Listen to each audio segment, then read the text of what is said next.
Aloha, everyone. Joshua Hayes at BigWaveTrading.com. The market had a mini pullback week. It wasn't too bad. The SPY was down 0.28% for the week. QQQ down 0.56%. IWM down 0.67%. And to be honest with you, a 3% to 5% pullback from these levels would make sense, would be normal, and I would welcome it for the official turn to bullish seasonality, which normally comes after the third week of October. However, it also can happen at any point during October, especially in a strong market like this. And if you look at the IWM, a lot of people have been acting like the sell-offs, but told you the bear market was coming. Guys, we're still above the 21 EMA on the IWM on the daily, the QQQ, and the SPY, and also the DIA if you want to throw that in there. So I don't know why everyone's so bearish. Could it get worse? Absolutely. Anything can happen. If you don't expect that in today's market, you're absolutely insane. You better have a game plan and a contingency plan for anything and everything. The only thing that I've really messed up on is that there's a lot of big winners, like missing out on app on that reversal APPX. This cost me a lot of money, 154% gain. RKLB ended up rolling over, but then there was this ATCH, which was, I would consider, a grade A speculative setup. But because I didn't have any before it, and we were in September, I was like, yeah, not good enough. So it's kind of cost me. So the one thing I got to admit, seasonality, mentally, I still was going all in, still taking trades, still did very well overall before this week pullback. So no real hardcore complaints, but there are trades I didn't take because they weren't quote perfect, and negative seasonality was in the back of my mind. However, one market axiom has almost always worked, and that's sell Rosh, and then the second half is buy Yam. And that's, I believe, at the beginning of October. But sell Rosh is normally September 22nd. So September 22nd comes around. That's when the market finally pulled back. But like I said, we don't even have a 1% pullback on an end-of-day basis. So how bad is it? But I tell you what, out of all market axioms, that's like the automatic one so far in my entire investing career, which hasn't been that long, but it's been long, over 20 years. So September 22nd comes, sell Rosh, we pull back.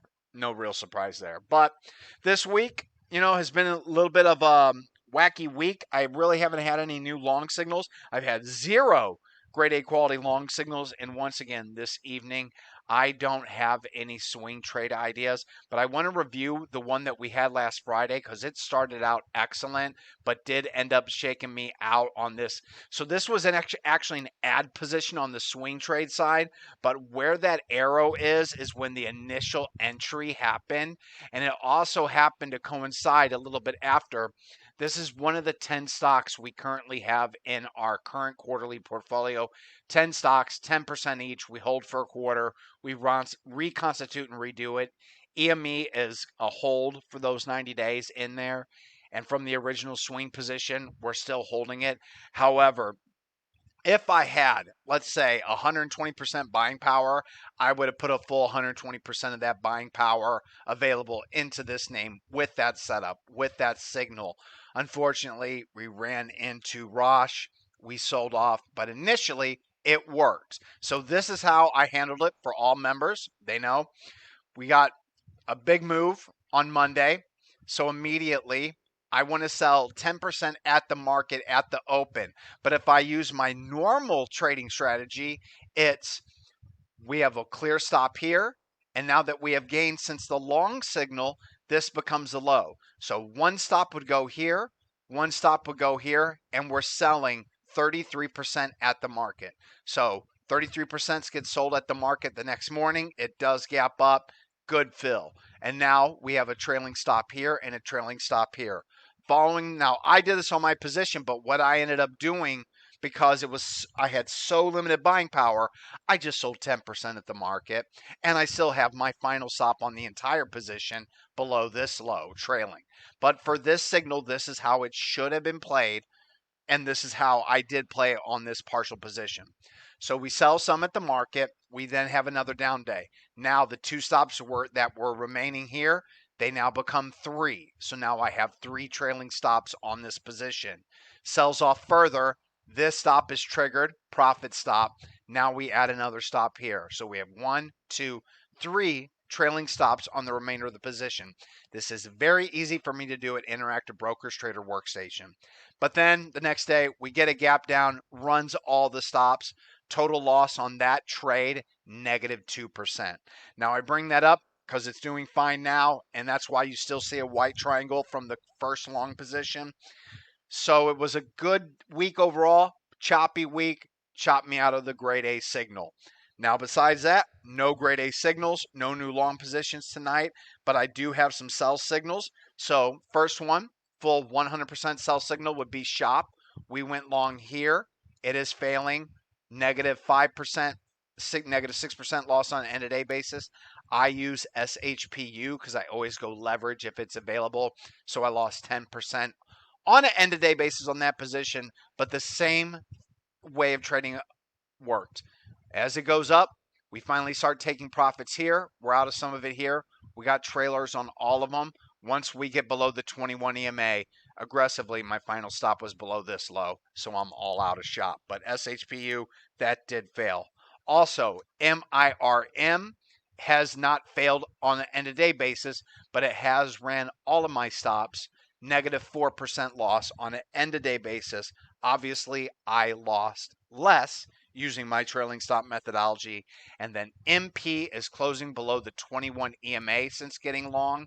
That is an 8% gain rounding down on an end of day basis. Those are the only end of day sell signals, but I do have more 10% profit taking signals. HOVR, which we went long after this day. Now that we have an over 20% gain, we want to lock in some profits. Now, I went ahead and locked in profits, 10% at the market at the open after this day, because it was up 10% in one day after getting long. As we're still currently in quote, technically weak seasonal period. No profits after this day, but after this day, definitely want to take some profits because we're up almost 15% on the day. Now have a 20% gain. So I'll be taking another 10% profits, trailing my stops down, final stop below the signal date's low a day. And then TDY, also going to go ahead and take 10% profits after this big move today, up nearly 6%. Not a big winner, but it is what it is. So any disappointments from this week? Yeah, Intel. Whenever, the Trump news takes a stake in it, you got to buy on a reversal. Unfortunately, it was incorrect hammer candle. I would like to see that completely flipped. Then I would go long. Nice move. INTW up during that time in 3 days, 44%. That's why I love these leverage products.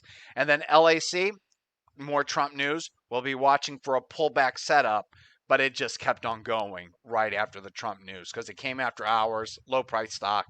But this is one that we'll be watching on a pullback. Now, was there any setups this evening that I'm passing on that I really liked? Well, CanSA is a biotech stock. It's in one of my daily squeeze scans, but volume was lower than the session before. I love the fundamentals in this company, but mutual fund growth is going the wrong way. Negative cash flow. I'm passing with that lower volume. Also, SNOW, SNOU, another bounce off the 21 EMA, kind of regretting that I didn't take this one and it initially worked, but it wasn't. The lower volume of the day before is something that I just don't like to take without a pocket pivot point signal, and you're not going to get that unless this volume is much lower.